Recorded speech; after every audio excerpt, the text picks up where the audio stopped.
Sabe aquelas histórias antigas do livro de Gênesis? Pois é. E se elas não fossem só histórias? E se fossem, na verdade, uma espécie de projeto? Imagine só, ecos de eventos que só iriam acontecer séculos e séculos depois, lá no Novo Testamento.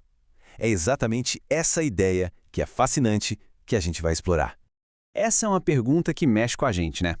E olha, para muitos teólogos, a resposta não tem nada a ver com coincidência. Pelo contrário, eles veem ali um padrão, sabe? Uma intenção, como se fosse uma linha invisível conectando o Antigo e o Novo Testamento de um jeito, uau, surpreendente. Ok? Mas para a gente entender essa conexão, a gente precisa de uma ferramenta, uma chave. E o nome dela é prefiguração. Pensa assim, é como se fosse uma lente especial.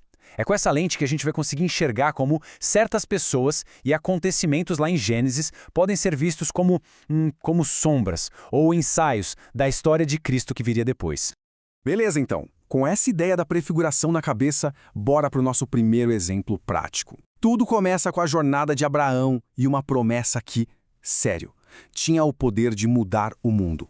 É bem aqui que o fio da meada começa. E presta atenção num detalhe. Não é uma bênção qualquer, só para uma família, não. A promessa é gigantesca, universal. Ela ia alcançar todas as famílias da Terra. Pensa na ambição disso. A pergunta que fica é, como, né? Como isso seria possível? E aí vem a primeira grande conexão. O apóstolo Paulo, lá no livro de Gálatas, ele faz um argumento bem interessante. Ele diz que quando a promessa fala na descendência de Abraão, usando o singular, não está falando de um povo inteiro, está falando de uma única pessoa. E para Paulo, essa pessoa é, claro, Jesus. Ele seria o canal por onde essa bênção universal finalmente chegaria a todo mundo. Agora, a gente vai para uma das figuras mais misteriosas de todo o Antigo Testamento. Sério, é um personagem que aparece do nada.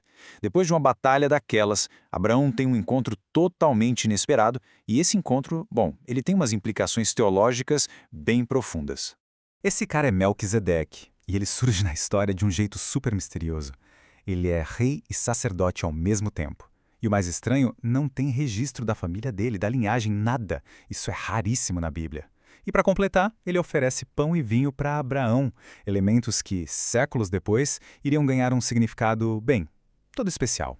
Para a gente ter uma ideia, o sacerdócio normal, o tradicional, vinha da linhagem de Arão. Era uma coisa de família, de sangue. Mas aí, o Novo Testamento, principalmente o livro de Hebreus, vem e diz algo novo. Apresenta Jesus como um sumo sacerdote, mas de uma ordem totalmente diferente. Uma ordem superior, eterna, a ordem de Melquisedeque. Uma ordem que junta para sempre as funções de rei e sacerdote.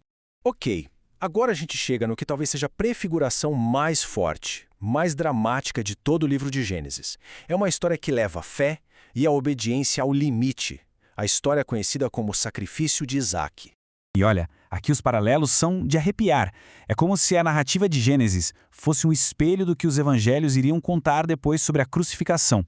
Pensa comigo, tem o pai oferecendo o filho amado, o próprio filho carregando a madeira do seu sacrifício, a submissão total, voluntária e o mais importante, a ideia de que Deus providencia um substituto no último segundo. E essa frase do Abraão, dita num momento de pura angústia, dentro dessa visão teológica, ela não é só uma demonstração de fé. É vista como uma profecia direta.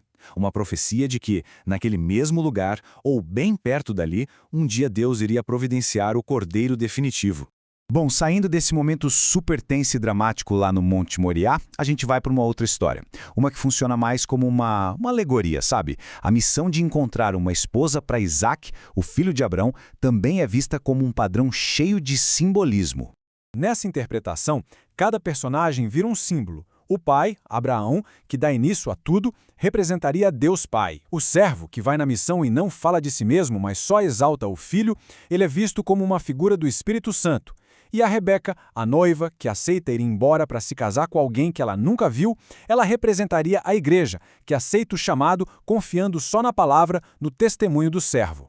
Certo. Então, a gente olhou para essas histórias todas, a promessa, o rei sacerdote, o sacrifício, a noiva, juntando todas essas peças, qual é a grande conclusão que a gente pode tirar dessa forma de ler os textos?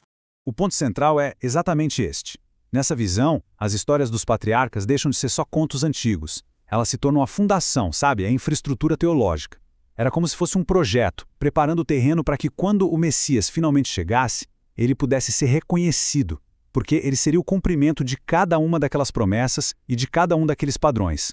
Então a reflexão que fica é a seguinte: olhar por essa lente de interpretação transforma esses textos antigos num tipo de mapa vivo que aponta sempre para um mesmo destino. E independente da crença de cada um, isso mostra como uma história pode ecoar por séculos, ganhando novos e novos significados. E isso nos faz pensar: que padrões será que estão escondidos nas histórias que a gente conta hoje em dia?